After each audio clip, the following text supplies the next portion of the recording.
YouTube, how's it going? The Goat House is back. Today I have 8 NFL trade scenarios, trades that could go down during the NFL draft. They also could happen before, leading up to the NFL draft. But there's always those player trades, those surprise trades that happen in draft. So we're trying to identify which ones those can be. So I got some blockbuster ones for you guys in this video, some realistic trade candidates. I expect definitely some of these players to be traded, not all of them, but we had all kinds of draft content, rankings, mock drafts, and more, a lot more to come. Only 2 weeks away exactly to the NFL draft. Really excited. Live during day 1 of the NFL draft right here on YouTube. Live analysis for each pick, day 2 and 3 on our Twitter.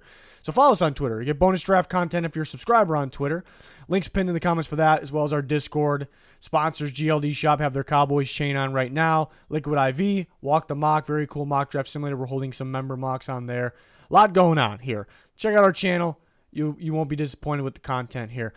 So the first one, Devin White, a couple days ago, he requested a trade. The young Tampa Bay Buccaneers linebacker. And it sounds like the Buccaneers really don't want to trade him. But this seems to be the game every time. Somebody requests a trade. We request a trade. Hey, we're not going to trade him. But then sometimes they end up being traded. Sometimes they don't. But he wants a pretty big contract. And he's a tricky one to figure out his value. It seems like a lot of people are split on him out there, like fans, media. I think he's a pretty solid linebacker. I think he's actually underrated just based on what I'm hearing from fans and media, like what they think of him. I know people take PFF grades seriously. I definitely appreciate respect what they do over there, but not always in agreement. And this is a big one I'm not in agreement. I think people are basing too much off their grades for Devin White. They had him poorly graded during the Super Bowl season, and down the stretch of that regular season through the Super Bowl, I thought, not in general, not throughout the entire year, but just what I said in that span, I thought he was the best defensive player in football. Doesn't mean he is the best defensive player in football. Just through that portion, end of the regular season, through the Super Bowl, the year the Buccaneers won, he was ridiculous, absolutely ridiculous. You see the moments from here, you see from him, you see the flashes. To me, he is and best fits as an inside linebacker in a 3-4 with heavy blitzing duty. So you're looking for a team that runs a 3-4 that blitzes a bit. Back when he was playing a little bit better, the Buccaneers ran a lot of man coverage, now a little bit more zone. They're trying to find the right team where he fits. The Patriots definitely make sense. The team that stands out to me the most, probably the Minnesota Vikings in terms of fit. Bringing in Brian Flores is a Brian Flores type linebacker here, and they definitely could use another body in there for sure. They actually have future money, so they can pay him long term. They're a little tight right now, though, and they don't have a second round pick. So that is why I really didn't put the Vikings up here. But they're the first team that I think about. Scheme-wise, fits the Giants. They already spent pretty big with Okereke. So they do it again? Probably not. Fits the Chargers. Fits the Broncos with Vance Joseph coming in over there. He fits the Jags because they got Mike Caldwell over there as defense coordinator, was with the linebacker coach actually with the Tampa Bay Buccaneers when they won that Super Bowl. But they have Aluokun and they have Devin Lloyd, who they see some upside there in him. So Jags would actually make a ton of sense. But we went to Patriots. They have the space. They have the picks to trade. They have the need there. And they got a couple guys that can play. Bentley, Mac Wilson looked all right. Missed a portion of the season, end of last season. But they can get better. I think it's a guy they would really like and they would value.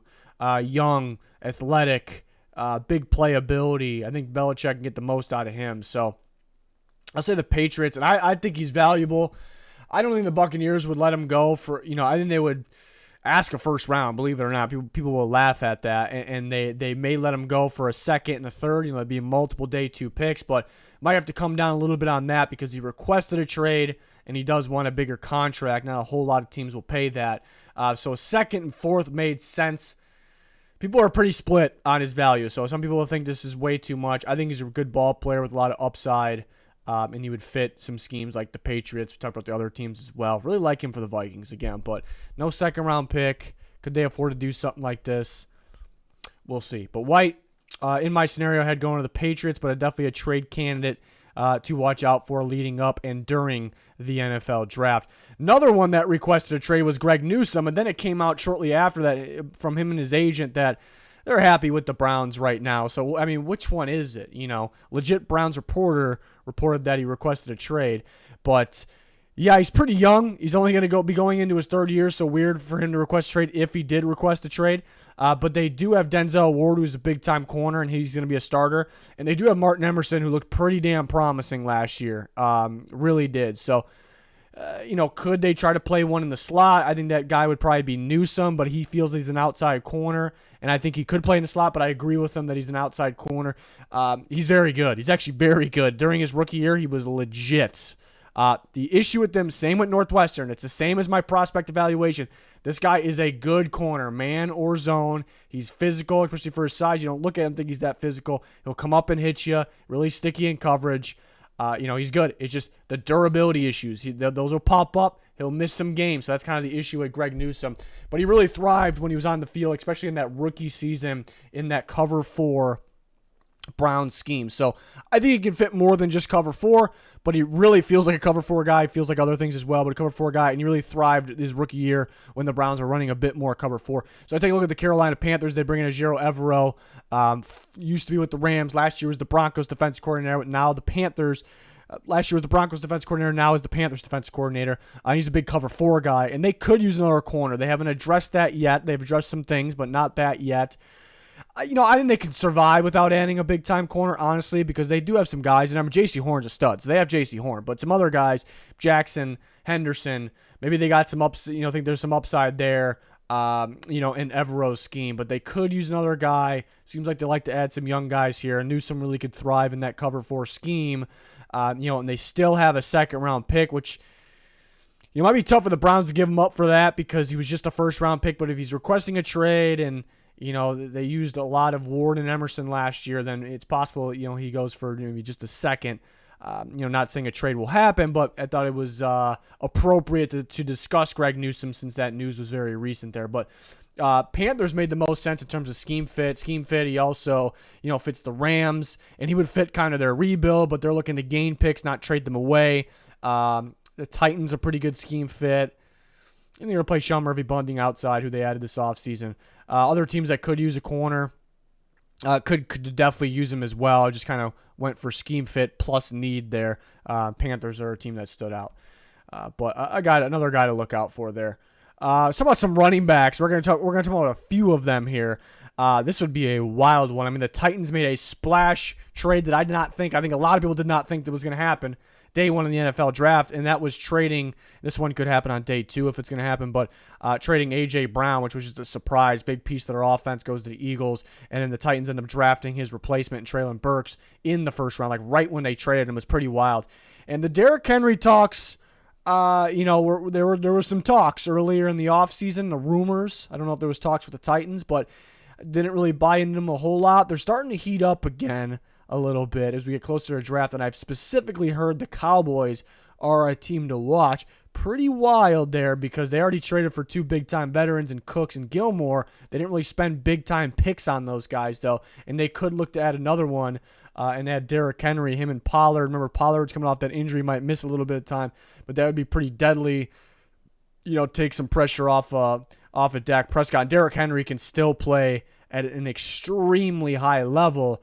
Just adding him into that Cowboys offense is pretty damn scary. You got to worry about so much when it comes to that offense. The Titans definitely he is the Titans offense, so they just wouldn't let him go. They'd probably start with, what the Panthers got from McCaffrey. And McCaffrey younger, a little bit more involved in the passing game.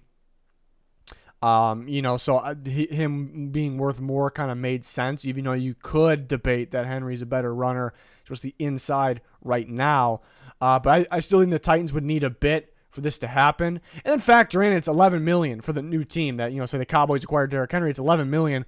That's pretty good. I know running backs value was kind of cheap this offseason because the franchise tags and who was signed in free agency, but there was just no Derrick Henry in free agency. So $11 million is pretty good, and then you're not locked in long term. You can say, yeah, it's a rental, but I think you'd rather that than it not being him, being locked in long term, and you're stuck with them, kind of like the Cowboys were stuck with Zeke. They're still paying dead cap on Zeke. And they can decide what to do with Derrick Henry next year. And you factor in that they will get if they let him walk, they will get a compensatory pick and probably a pretty good one because he's still Derrick Henry. He'll get paid a pretty decent amount in free agency if he's a Cowboys free agent rather than the Titans free agent if he is acquired by Dallas. So a second and a third. factor in here, reminder, the Cowboys picks are pretty late in the round. So remember that. That'll kind of be useful to remember that for the rest of this video as well, looking at the other running backs. A second and a third. Thought about a second and a fourth kind of made sense. Would the Titans do it? Second and third wouldn't make sense. Expiring deal. Maybe throw something back to the Cowboys as well. 5th round pick. This is more valuable to the Titans than a second and a fourth without giving up a 5th round pick. But a second and third, being able to, pick in the first round. Do you take Bijan Robinson? Maybe not. But then have 2 second round picks. You can grab a Jahmyr Gibbs, perhaps. You can move around maybe. Charbonnet, who I think they'll like a lot. Reminds me a lot of DeMarco Murray, who played for the Titans. And have 2 third-round picks. You really could add to, the receiver group, which is badly needed, the offensive line, which they already kind of started doing that in free agency. Could be looking out for the quarterback of the future. You can package these picks up for the quarterback of the future. You could still have some picks left over. You can grab that future running back, whether, again, it's a first round, second round, third round, maybe it's 4th round. Maybe they like Haskins, who they have in there as well, which I think they do. So it would be tough for the Titans to lose Derrick Henry, like the king, the guy of that offense. But it's possible. They shocked us. They shocked the world last year, and it is a different GM, obviously different front office. It's still Vrabel, who did not really want to trade A.J. Brown. It's hard to see Vrabel wanting to trade Derrick Henry as well. But we'll see. I heard the Cowboys mentioned about it. They're a pretty balanced team. And they do this. They hang on their first round pick, obviously, to take offensive linemen. I mean, they can get a tight end in the middle rounds probably. They're looking pretty good. So this would make them that much better here. Talk about another running back here, Josh Jacobs. Yeah, there's some talk about, is he going to sign the franchise tag? Does he want a long-term deal? He does. I think he would play on the franchise tag, but I could be wrong. He might not. He's not signed it yet. He may not sign it. And the Raiders, in that front office and McDaniels, they don't really like to spend the huge money on the running back, but Josh Jacobs is a pretty damn good one, was big time in their offense last year, but they're not going to overspend. Let's be clear. So maybe they want to ride it out in the franchise tag one more year and let him go, or if they trade him for pretty good value, they'd be able to do that. Trying to find the fit. If the Cowboys looking for a running back, they could go on Derrick Henry. If they can't get him, maybe Josh Jacobs first, and then they look at Derrick Henry. Possibility there. We already sent Derrick Henry to the Cowboys.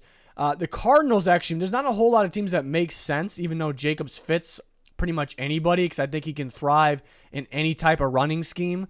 I like the Cardinals. The Cardinals, you could argue against this because they're looking for picks, because they're somewhere in the rebuild stage, which technically they're not giving up a pick here. It's kind of a swap of picks, but this actually would make sense, though, because Josh Jacobs could be a part of that rebuild, which I don't think they're dropping back down like to square one of the rebuild. You still got the quarterback, you still got some pieces here and there. The roster is looking kind of rough today, but I don't think they're trying to drop down to square one, starting all over. It's just me, but and they bring in Drew Petzing, who comes from heavy running background. When he was with Minnesota, with Cleveland. And they're going to focus on the run. They're going to make things easier for Kyler Murray, who's going to miss some time early next year as well. They might lean on the run. James Conner's a solid back, has the injury concern, and there's questions, will he fit the new offensive scheme? They're going to try to run more outside zone. Conner, when he was with Pittsburgh, a lot of the man running scheme, and then since he's gone, the Pittsburgh's transitioned to more outside zone. The Cardinals are trying to go to that more of that outside zone too. So Jacobs' scheme versatile. He was dominant though in that McDaniels gap scheme last year, but he would definitely be a big time back, and he's a back that I feel good about being along for the ride on the team for a long term. I'm not big with spending big money on running back and mainly big years on a running back. I'd make an exception for Josh Jacobs because he's young, he's really young, and he's just getting going. And he's kind of a do-it-all type back in my opinion. So that's why it makes sense for the Cardinals. So Josh Jacobs, a 6th-round pick to the Raiders for a second. So you could say, I know some of you would probably say the Titans got a second and a third for Henry. Maybe Henry is better right now, but is he more valuable? Because Josh Jacobs is a lot of upside, a lot of long term, a lot of tread left on the tires still. So should he be more valuable? Definitely. This actually is more valuable. Remember, the Cardinals' 2nd-round pick is very, very early. And then you can debate would the Cardinals do that because it's almost it's close to being a first-round pick. So would they actually do it? That's a tricky part. Would the Raiders let him go for like getting a third and a fourth? It'd have to be more than that, in my opinion. But the Raiders McDaniels, they do seem to take the low ball offer sometimes. So we will see. But it's a valuable running back, especially for long term here. In terms of Ekeler, this has kind of been a trade candidate. And he's not happy with the Chargers. Obviously, he wants a new deal. I like the Seahawks for Austin Ekeler. I mentioned this before, and people were kind of giving me shit, but I like the Seahawks for Austin Ekeler. There's not a long list of teams that I really think, yes, they will go for Austin Ekeler, but there are some other teams. But to me, Ekeler with Walker would be a really good 1-2 punch. The Seahawks value running backs. They value running the football. They don't want to have it all on Geno Smith. And then getting that pass catching, shifty back in Ekeler could make some sense there to me. And I think he'll be cheaper than what people think right now. He's not every down back inside, running inside the tackles. He could do it, but not too many times a game. He's not going to do it. And that was the thing with the Chargers. Like, they didn't run the ball enough on the inside, or just run the ball period. But they didn't really have the options to do that at the same time. So I thought about a third-round pick. I just don't think a team's going to do that. If he's requesting a trade, he's not happy with the Chargers. He needs a new deal. The Chargers they value him, and they're not liking what he wants. So another team got to trade for him. He's not going to be used every single down, or really, not like some of these every down backs, even though he's very, very good. So fourth and fifth made some sense. I think the Seahawks would do that. They have a good amount of picks as well. Chargers kind of free that space. Draft their running back of the future that fits Kellen Moore's offense a little bit more. Maybe it's pretty early. Maybe it's in the second round, first round, second round. They get a fourth and fifth, get those extra picks there, so they get more players in the draft, obviously. Now let's get a little wild here. Another Ekeler one, but this one's involving a bigger running back here in Saquon Barkley.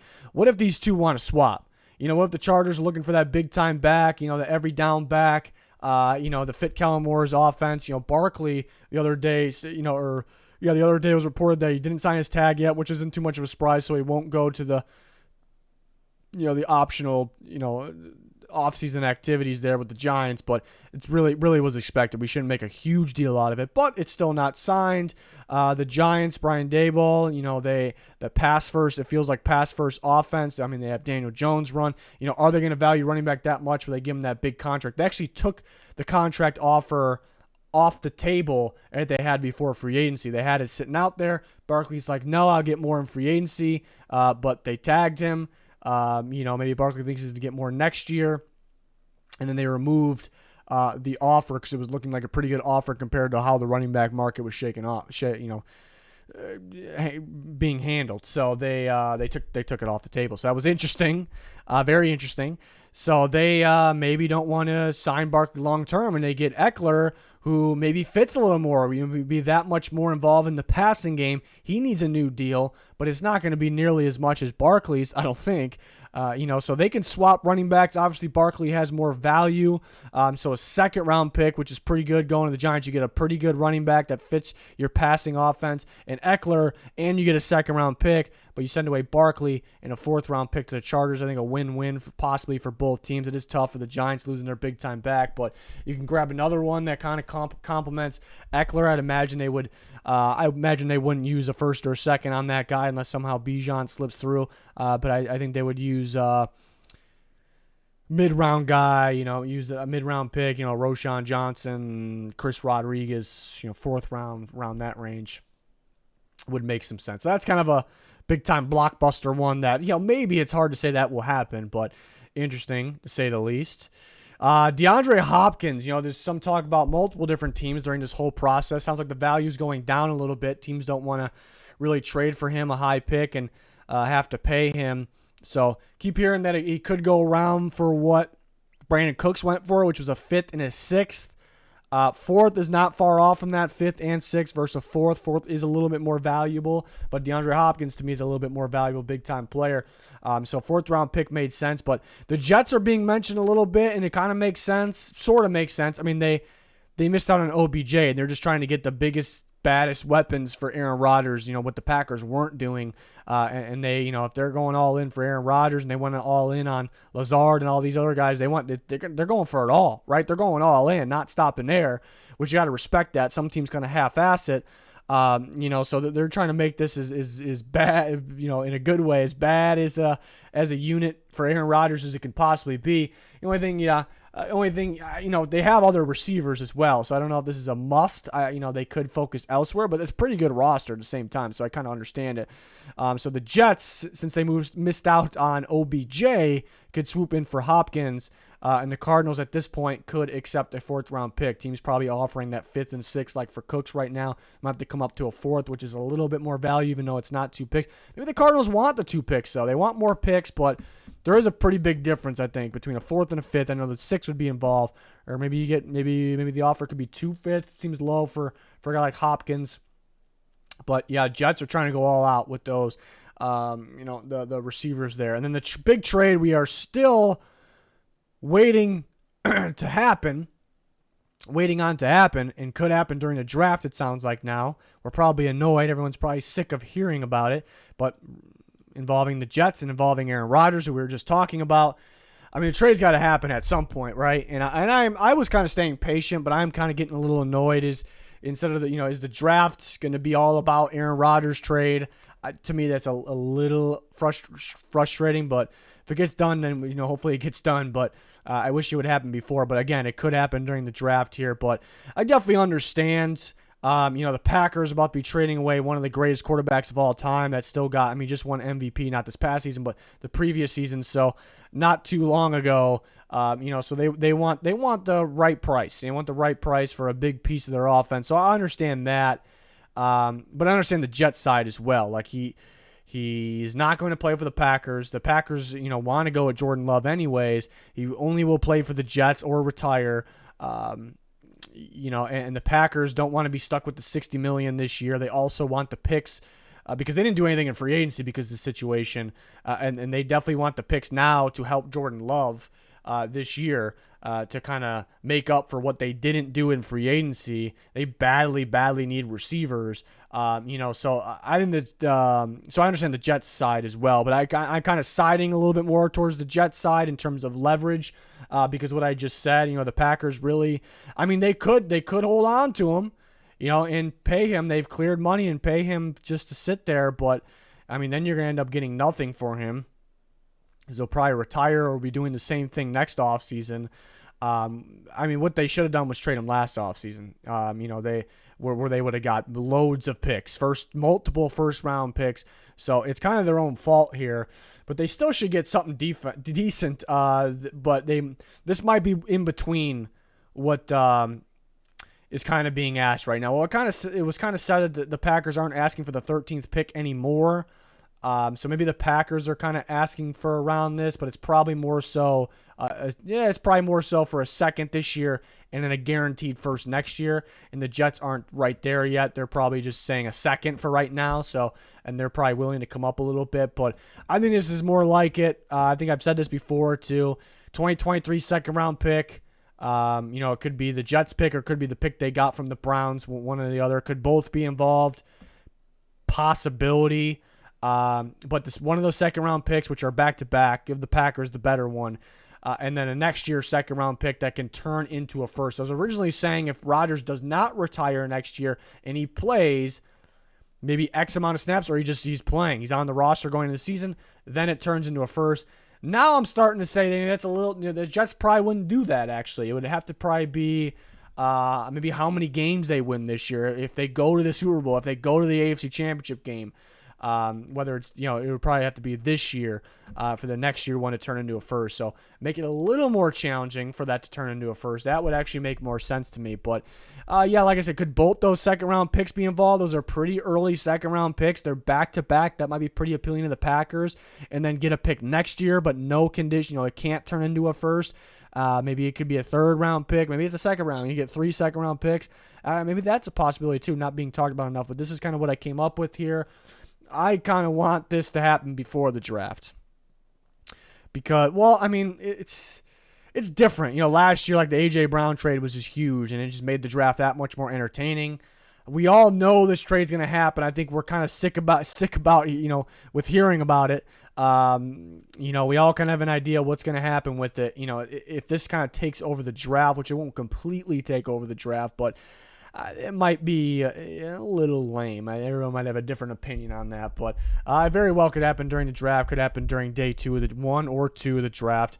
I probably not 1 because it's the 13th pick isn't going to be involved. So we'll see. But we're waiting for this one to happen. Of course, other guys could be traded. We do videos like this all the time. I've talked about those guys in the past, so I didn't really feel like repeating myself again. We have those other videos up. I mean, it's a few Vikings players. Dalvin Cook, we've talked about in the past. Darius Smith, Daniil Hunter, we talked about these players in the past. Could Corey Davis be moved? Could he be involved? I thought about throwing Corey Davis in this. Could he be involved in this trade or elsewhere? I've talked about him maybe to the Falcons in the past. I thought that made sense. Do the Jets keep him perhaps? Do they not go for another receiver and they just keep Corey Davis since they missed on OBJ? Possibility. There's quite a few running backs that popped up. Allen Robinson still winning on that. The Rams are, willing to take or pay a portion of salary to get it done for this year, which makes that's pretty good. Then he could be cheap for this year, but then the team would be stuck with his contract next year probably. So that's kind of what is making it tough. And what Allen Robinson they're going to get, So there's a lot. Sure, there'd be some surprise trades that we're just not expecting. So and there of course there'll be pick for pick trades, which there always is, and we'll talk about more of that in the very near future. But we got all kinds of draft content on the channel and a lot more to get to before the NFL draft, and we have them throughout the NFL draft as well. It will be live during day 1 of the NFL draft right here on YouTube, so join us for that. Like, subscribe to notifications, follow us on Twitter. We have live news, rumors, updates there, bonus content. Will be live analysis on there for day 2 and 3 of the NFL draft as always. Links pinned in the comments for anything you're looking for. That's going to do it. Thanks for watching. Goodbye.